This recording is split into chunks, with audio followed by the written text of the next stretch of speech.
The Ukrainian military launched a counter-offensive near Kharkiv. Almost every day, the General Staff of the Armed Forces of Ukraine reports on new settlements liberated from Kremlin soldiers. But even in such cases, those who left the war zone are not yet advised to return home. It's extremely dangerous to return to these settlements at once. The enemy completely mined everything: schools, kindergartens, private houses, private sector.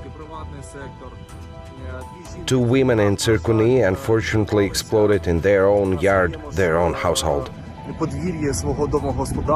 Under the decisive blows of the Ukrainian military, some occupiers fled, others surrendered, sometimes one by one, sometimes whole groups. Here is one of them. There are about 20 Kremlin soldiers, and many of them were forcibly mobilized from the occupied territories of Donbas. However, when asked where they come from, they do not say a word about the so-called People's Republics.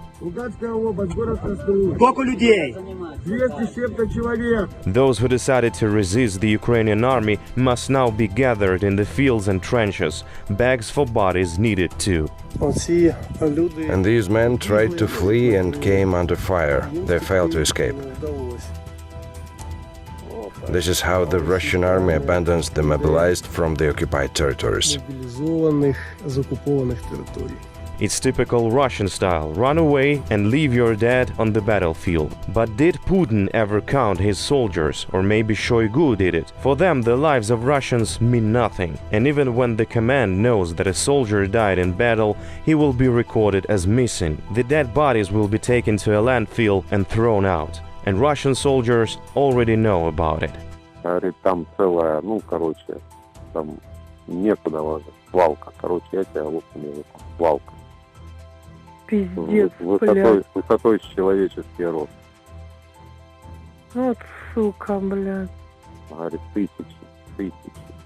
Ну вот это кидают, а потом им же проще сделать, что пропал без вести.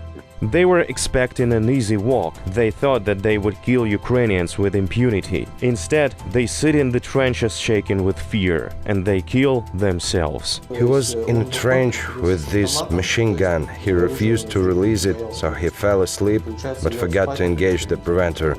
As a result, he shot himself while sleeping. And while the Russians are shooting themselves in their sleep, the Ukrainian military is training to resist the occupiers. Armed forces, territorial defense, National Guard, border guards, they are all learning to destroy the enemy, and they are waiting for the weapons promised by the West to expel the Russians from the Ukrainian soil.